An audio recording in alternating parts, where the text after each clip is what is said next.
ಇನ್ನು ಸಿಎಂಗೆ ಮೂಡ ಸಂಕಷ್ಟದ ಹೊತ್ತಲ್ಲಿ ಪರಮೇಶ್ವರ್ ಮತ್ತು ಡಿಕೆಶಿ ಇವತ್ತು ಮಾತುಕತೆ ನಡೆಸಿದ್ದಾರೆ. ಕುತೂಹಲ ಕೆರಳಿಸಿದೆ ಇಬ್ಬರೂ ಸಿಎಂ ಆಕಾಂಕ್ಷಿಗಳ ಸಭೆ. ಆದರೆ ಅವರು ಹೇಳೋದು ಅಭಿವೃದ್ಧಿ ಕಾರ್ಯಗಳ ಚರ್ಚೆಗಷ್ಟೇ ಸಭೆ ಸೇರಿದ್ದೀವಿ ಅಂತ. ನಾವು 136 ಜನ ಶಾಸಕರು ಒಗ್ಗಟ್ಟಾಗಿದ್ದೀವಿ ಅಂತ ಹೇಳಿದ್ರು ಕೂಡ ಇಬ್ಬರು ನಾಯಕರ ಮಾತುಕತೆ ಕುತೂಹಲ ಕೆರಳಿಸಿದೆ. ಪರಮೇಶ್ವರ್ ನಿವಾಸದಲ್ಲಿ ಇವತ್ತು ಬ್ರೇಕ್ಫಾಸ್ಟ್ ಮೀಟಿಂಗ್ಗೆ ಡಿ ಕೆ ಶಿವಕುಮಾರ್ ಬಂದಿದ್ದರು. ಅದು ಯಾವಾಗಲೂ ಅವರು ಏನು ಚರ್ಚೆ ಮಾಡಿರ್ತಾರೆ ಅದ್ರ ಬಗ್ಗೆ ಹೇಳ್ತಾರಾ? ಇಲ್ಲ, ರಾಜ್ಯದ ಅಭಿವೃದ್ಧಿ ಬಗ್ಗೆ ಮಾತಾಡಕ್ಕೆ ಬಂದಿದ್ದೀವಿ ಅಂತ. DCM DKಶಿ ಗೃಹ ಸಚಿವ ಪರಮೇಶ್ವರ್ ಮಹತ್ವದ ಸಭೆಯನ್ನು ನಡೆಸಿದ್ದಾರೆ. ಪರಮೇಶ್ವರ್ ನಿವಾಸದಲ್ಲಿ ಇವತ್ತು ಬ್ರೇಕ್ಫಾಸ್ಟ್ ಮೀಟಿಂಗ್ ನಡೆದಿದೆ. ಒಂದು ಕಡೆ ಸಿದ್ದರಾಮಯ್ಯನವರ ವಿರುದ್ಧ ಮೂಡ ಲೋಕಾಯುಕ್ತ ತನಿಖೆ ಆರಂಭ ಆಗಿದೆ. CBIಗೆ ಹೋಗುತ್ತಾ ಕಾನೂನಾತ್ಮಕವಾಗಿ ತುಂಬ ಅವರು ಚಿಂತನೆಯಲ್ಲಿದ್ದಾಗ ಇವರು ಭೇಟಿ ಮಾಡಿದ್ದು ಯಾಕೆ? ಸರ್ಕಾರದ ಮಾಹಿತಿ HDKಗೆ ಸೋರಿಕೆ ಬಗ್ಗೆ ನಾಯಕರು ಚರ್ಚೆ ಮಾಡಿದಾರಂತೆ.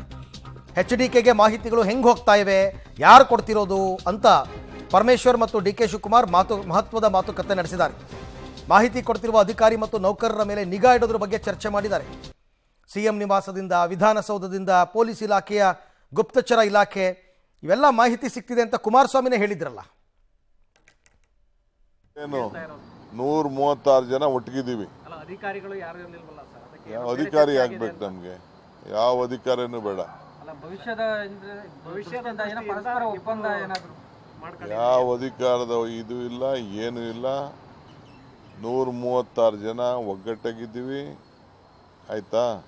ಒಬ್ಬ ನಾಯಕ ಅಂತ ಅಂದಮೇಲೆ ನಾಯಕನಿಗೆ ಯಾವ ಅಧಿಕಾರಿನೂ ಬೇಕಾಗಿಲ್ಲ. ಅಲ್ಟಿಮೇಟ್ಲಿ ನಾವು ಆಲೋಚನೆ ಮಾಡ್ತೀವಿ, ಚರ್ಚೆ ಮಾಡ್ತೀವಿ, ಅಭಿಪ್ರಾಯ ಕೇಳ್ತೀವಿ.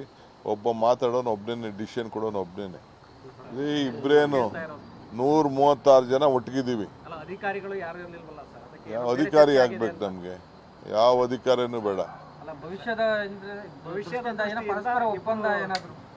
ಯಾವ ಅಧಿಕಾರದ ಇದು ಇಲ್ಲ, ಏನು ಇಲ್ಲ. 136 ಜನ ಒಗ್ಗಟ್ಟಾಗಿದ್ದೀವಿ, ಆಯ್ತಾ? ಒಬ್ಬ ನಾಯಕ ಅಂತ ಅಂದಮೇಲೆ ನಾಯಕನಿಗೆ ಯಾವ ಅಧಿಕಾರಿನೂ ಬೇಕಾಗಿಲ್ಲ. ಅಲ್ಟಿಮೇಟ್ಲಿ ನಾವು ಆಲೋಚನೆ ಮಾಡ್ತೀವಿ, ಚರ್ಚೆ ಮಾಡ್ತೀವಿ.